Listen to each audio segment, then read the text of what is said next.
شمس سمرقند کے نواح میں ایک سرائے، مارچ 1242۔ لکڑی کی میز پر رکھی موم بتی کی شمعیں میری نگاہوں کے سامنے ناچ رہی ہیں۔ یہ منظر جس نے میری آنکھوں کو چکاچوند کر دیا بڑا ہی دل فریب تھا۔ ایک بہت بڑی حویلی کے احاطے میں بے شمار زرد رنگ کے پھول لہلہا رہے ہیں اور احاطے کے درمیان میں ایک کنواں ہے جس کا پانی دنیا کا سب سے ٹھنڈا پانی ہے۔ چاند پوری آب و تاب سے چمک رہا ہے۔ چند حشرات الارض پس منظر میں چیخ و پکار کر رہے ہیں۔ ذرا ہی دیر میں ایک ادھیڑ عمر آدمی جس کے چہرے پر متانت اور رحمدلی چھائی ہوئی تھی، اس کے شانے فراخ تھے اور آنکھیں سیاہ اور گہری تھیں، گھر سے باہر نکلا۔ وہ مجھے ہی تلاش کر رہا تھا۔ اس کے چہرے سے پریشانی ٹپک رہی تھی اور آنکھوں میں اداسی چھائی ہوئی تھی۔ شمس، شمس، تم کہاں ہو؟ وہ دائیں بائیں رخ کر کے چلانے لگا۔ ہوا بے حد سرد اور کاٹدار تھی۔ چاند بادلوں کے پیچھے چھپ گیا تھا، گویا گواہ بننے کو تیار نہ تھا۔ چمگادڑوں نے خاموشی اختیار کر لی تھی، حتیٰ کہ گھر کے آتش دان میں جلنے والے کوئلے بھی نہیں بھڑک رہے تھے۔ دنیا پہ ایک سکوت طاری تھا۔ وہ آدمی دھیمے قدموں سے کنویں کی جانب بڑھا، اندر جھانکا اور نیچے کچھ دیکھنے لگا۔ شمس، میرے پیارے، تم کہاں ہو؟ میں نے جواب دینا چاہا مگر میرے ہونٹوں سے کوئی آواز نہیں نکلی۔ وہ آدمی کہہ رہا تھا اور آگے جھکا اور کنویں کے اندر گہری نظر ڈالی۔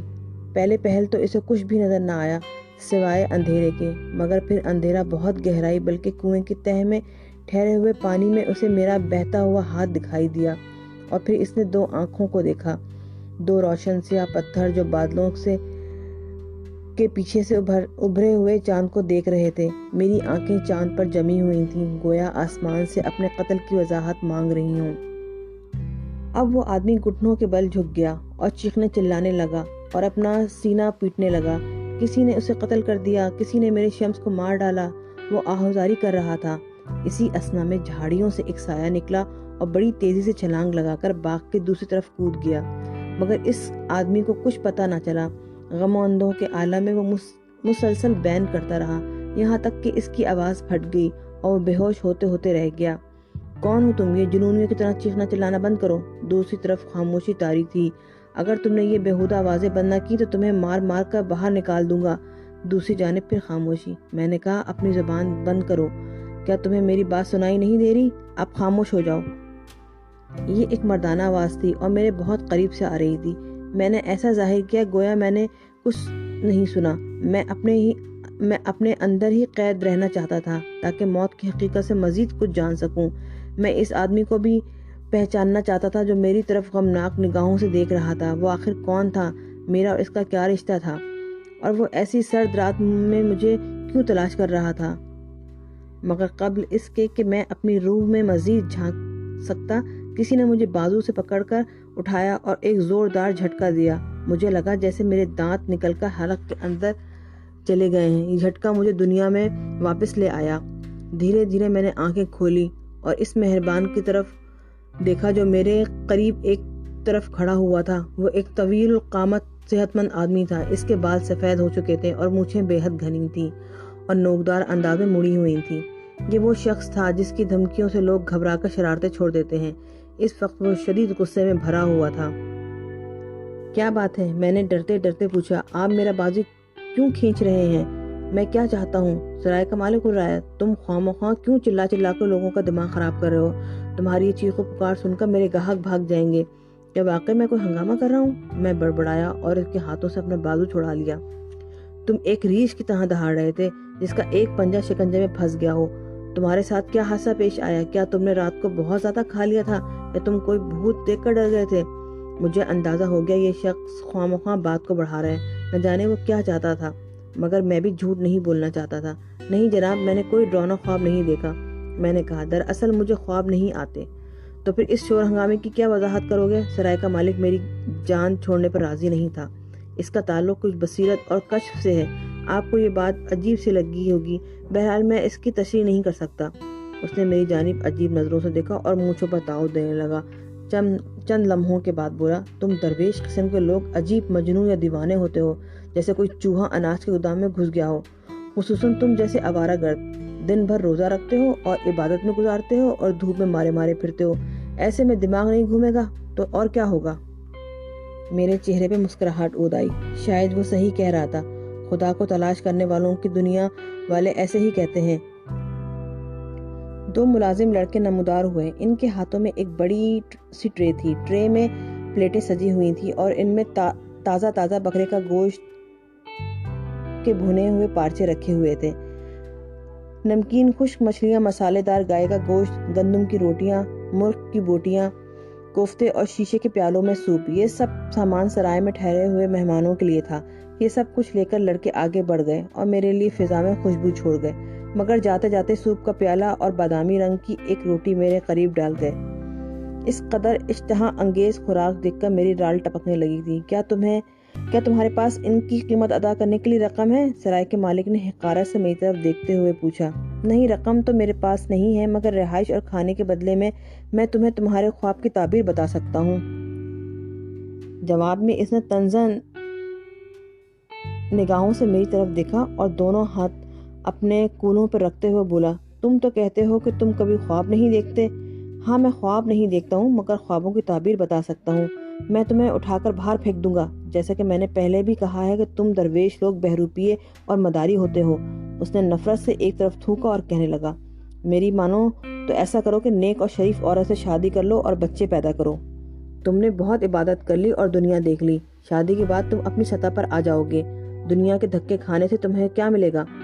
ہر جگہ یہی دھندا ہے۔ میری بات پر غور کرو، ہر طرف ایک ہی سلسلہ ہے اور کوئی نئی بات نہیں۔ میرے سرائے میں دور دور سے مہمان آتے ہیں، تھوڑا سا پی کر بہک جاتے ہیں اور پھر سب ایک ہی کہانی دہراتے ہیں۔ دنیا کے سب لوگ ایک ہی جیسے ہوتے ہیں، وہی کھانا پینا، وہی آوارگی۔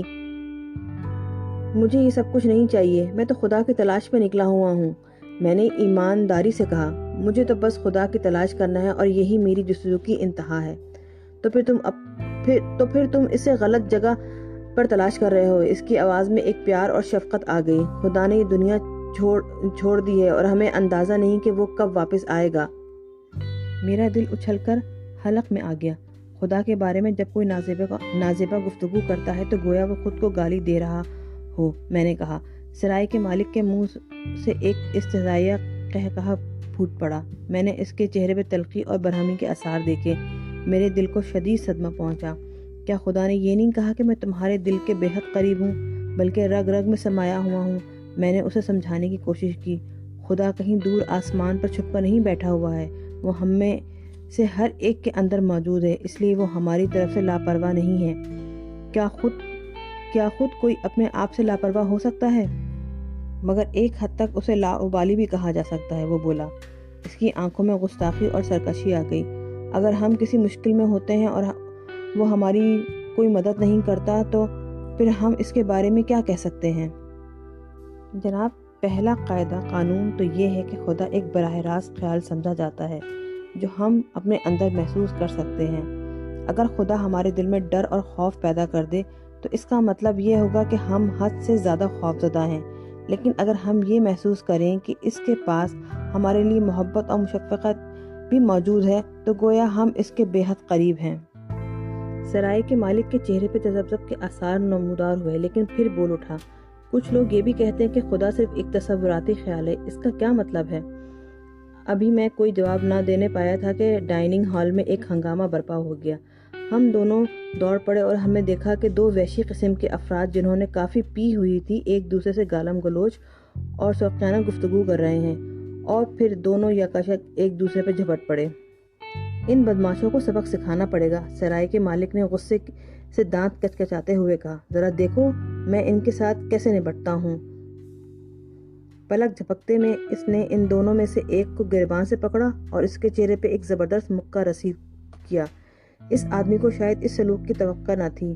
وہ اچانک زمین پر لوٹ گیا اور ایک کرہ کے ساتھ ہونٹوں سے نکلتی ہوئی اور وہ خاموشی سے ادھر ادھر دیکھنے لگا۔ دوسرا آدمی ذرا زیادہ جاندار نکلا، مگر جلد ہی سرائے کے مالک نے اس پر بھی قابو پا لیا اور نیچے گرا کر اس کی پسلیوں پر لاتیں مارنے لگا۔ میں نے پسلی کے ٹوٹنے کی آواز سنی اور بے ساختہ چلا اٹھا، کیا تم اسے مار ڈالو گے؟ شاید تمہاری نیت یہی ہے۔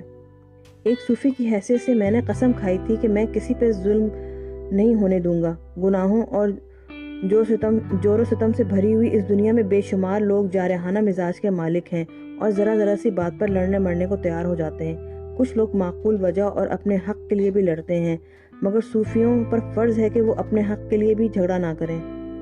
موجودہ صورتحال میں میری سمجھ میں نہیں آ رہا تھا کہ میں کیا کروں۔ بہرحال آگے بڑھ کر میں نے سرائے کے مالک کو ایک طرف کیا اور مضروب پر جھک گیا۔ درویش، تم اس معاملے سے دور رہو ورنہ میں تمہارا بھی یہی حشر کروں گا۔ سرائے کا مالک مجھ پر برس پڑا، مگر وہ صرف دھمکی دے کر ہی رہ گیا۔ 1 منٹ بعد ملازمین نے دونوں زخمیوں کو اٹھایا اور ایک دوسرے کمرے میں لے گئے۔ ایک کی نکسیر پھوٹ گئی تھی اور دوسرے کی ایک انگلی ٹوٹ گئی تھی۔ کمرے میں خون پھیلا ہوا تھا اور ڈائننگ ہال میں خاموشی طاری تھی۔ سرائے کا مالک میری طرف سے غصے سے دیکھ رہا تھا۔ جب وہ دوبارہ غصے میں بک بک کرنے لگا تو اس کی آواز چیل کی طرح کان کھانے لگی اور سب لوگ اس کی طرف نفرت اور کراہت سے دیکھنے لگے۔ درویش، میری بات غور سے سنو۔ میں لڑائی جھگڑا اور ہنگامہ برداشت نہیں کر سکتا۔ انسان کی ذمہ داری ہے کہ وہ لوگوں کو انصاف مہیا کریں۔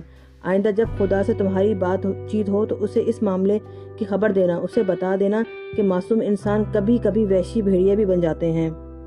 میں نے اس بات کو بہت برا منایا اور صرف اتنا کہہ کر باہر دروازے کی جانب بڑھ گیا کہ تم نے اسے غلط سمجھا ہے، یعنی کہ میں نے اپنے آپ کو معصوم بھیڑیا کہہ کر غلطی کی ہے، ایسے بھیڑ جو کہ کسی وقت بھیڑیے کا روپ دھار سکتی ہے۔ نہیں، ایسا بھی نہیں ہے، مگر جس کو تم انصاف کہہ رہے ہو یہ ظلم اور زیادتی ہے۔ ذرا ٹھہرو، ابھی میں نے تم سے حساب کتاب نہیں چکایا، سرائے کا مالک بے ساختہ چلایا۔ تمہیں میرا کچھ قرض ادا کرنا ہے، کھانے اور آرام کرنے کے عوض میرے خوابوں کی تعبیر بتا دو، میں تمہیں اس سے بہتر معاوضہ دوں گا۔ میں نے اسے سمجھایا، میں تمہارے ہاتھ کی لکیر دیکھنا چاہتا ہوں۔ میں نے اس کی جھیل جیسی گہری آنکھوں میں جھانکا۔ وہ حیرت سے محبود بالکل ساکت تھا۔ جب میں نے ہاتھ تھاما تب بھی وہ بت بنا رہا۔ اس کی ہتھیلی کی لکیریں بڑی واضح اور صاف تھیں، لیکن جگہ جگہ سے چٹکی ہوئی، جو اس بات کی نشاندہی کر رہی تھیں کہ اس کی زندگی ناہموار ہے۔ قدم قدم پر اس کی کپکپاہٹ کئی رازوں سے پردہ اٹھاتی چلی گئی۔ اس کی الہامی طاقت کافی حد تک کھوکھلی تھی اور کنارے کافی جھڑے ہوئے تھے، گویا کہ اب ان کے اندر دنیا کا مقابلہ کرنے کی ہمت نہیں تھی۔ اندرونی طور پہ وہ ایک مرجھائے ہوئے پھول کی طرح تھا۔ اپنی الہامی قوت کو سنبھالنے کے لیے اس نے اپنی جسمانی قوت پر زیادہ زور دیا ہوا تھا اور بے اعتدالی کا شکار ہو چکا تھا۔ میرے دل کی دھڑکنیں تیز ہوتی چلی گئیں، نہ جانے مجھے کیا کیا نظر آنے لگا تھا۔ اچانک ایک منظر میرے سامنے گردش کرنے لگا۔ ایک نوجوان عورت جس کے بال سرخی مائل تھے، ننگے پاؤں اور جس کے ہاتھوں میں سیاہ نقش گدے ہوئے تھے، سرخ رنگ کی کڑی ہوئی شال پہنے ہوئے مجھے نظر آئی۔ تمہاری کوئی بے حد عزیز ہستی تم سے بچھڑ گئی ہے، میں نے دل سوزی کے ساتھ کہا اور اس کا بایاں ہاتھ اپنے ہاتھ میں لے لیا۔ وہ عورت حاملہ دکھائی دے رہی ہے۔ کئی سپاہی گھر کو گھیرے ہوئے ہیں اور گھوڑوں پر سوار تھے۔ گھاس پھوس اور خس و خاش کے ساتھ انسانی جسم کے جلنے کی بو آ رہی تھی۔ یہ منگول سپاہی تھے اور ان کے نتھنے بڑے فراخ، گردنیں موٹی اور مختصر تھیں۔ ان کے دل اس قدر سخت تھے کہ جیسے چٹان۔ چنگیز خان نے حملہ کر دیا تھا۔ دراصل تم نے 2 ہستیوں کو بیک وقت کھویا ہے۔ میں نے اس بات کو ذرا اور واضح کیا۔ حادثے کے وقت تمہاری بیوی حاملہ تھی اور وہ تمہارے پہلے بچے کو جنم دینے والی تھی۔ اس نے اپنی نگاہیں یاسیت کے عالم میں نیچے جھکا لیں اور اپنے جوتوں کو گھوننے لگا۔ اس کے ہونٹ زرد پڑ گئے اور چہرہ شکن آلود ہو گیا، جیسے دنیا کا نقشہ بگڑ گیا ہو۔ ایک لمحے میں اس کی عمر اچانک کئی سال بڑھ گئی۔ مجھے احساس ہے کہ تمہارے ساتھ اظہار افسوس کے لیے دنیا میں الفاظ نہیں مل سکتے، مگر میں ایک بات سمجھانے کی کوشش کرتا ہوں۔ اس کی موت کی وجہ آگ نہیں، یہ ایک لکڑی کی شہتیر تھی جو چھت سے سیدھے اس کے سر پر گری اور موقع پر ہی مر گئی۔ تم شاید سوچتے رہے کہ نہ جانے وہ کس کرب اور اذیت سے گزری ہوگی، مگر ایسا کچھ نہیں ہوا، کیونکہ وہ آن واحد میں جان سے گزر گئی تھی اور اس سے کوئی تکلیف نہیں ہوئی۔ سرائے کے مالک نے اپنی نگاہیں اوپر اٹھائیں۔ اس کے چہرے پہ دنیا بھر کا دکھ سمٹ آیا تھا۔ اس نے جھنجھلائی ہوئی آواز میں پوچھا، تم یہ سب باتیں کیسے جانتے ہو؟ میں نے اس کے سوال کو نظر انداز کر دیا۔ تم اپنے آپ کو اس بات کا مجرم سمجھ رہے ہو کہ تم اس کے کفن دفن کا انتظام نہ کر سکے؟ وہ آج بھی تمہارے خوابوں میں بسی ہوئی ہے اور اس گڑھے میں سے رنگ کر باہر نکلنے کی کوشش کر رہی ہے جہاں اس کا جسم مدفون ہے، مگر یہ بھی سچ ہے کہ تمہارا ذہن آج تک اس گتھی کو سلجھا نہ سکا۔ در حقیقت تمہاری بیوی اور بچہ خیریت سے ہیں اور شہادت کا درجہ پا چکے ہیں۔ اور پھر میں نے حرف ناپ تول کر بیان کرنا شروع کیا۔ تم بالکل معصوم ہو اور اگر چاہو تو دوبارہ نئی زندگی شروع کر سکتے ہو۔ میرے یہ الفاظ سنتے ہی وہ بھڑک اٹھا۔ اس نے اپنا ہاتھ میرے ہاتھوں سے چھڑا لیا اور بڑے سخت لہجے میں بولا، تم بڑے نالائق قسم کے درویش ہو۔ میں رحم کھا کر آج کی رات تمہیں یہاں گزارنے کی اجازت دے رہا ہوں، لیکن صبح ہوتے ہی یہاں سے دفع ہو جاؤ اور آئندہ کبھی اپنی شکل مت دکھانا۔ میرے ساتھ ہمیشہ سے ایسا ہی ہوتا آیا ہے۔ جب صدقے دل سے کسی کے کام آنے کی کوشش کرتا ہوں تو وہ مجھے جھڑک دیتا ہے۔ میں جس قدر بھی پیار، محبت اور خلوص دکھاتا ہوں، فریق ثانی کے دل میں اس قدر نفرت کا اضافہ ہوتا جاتا ہے۔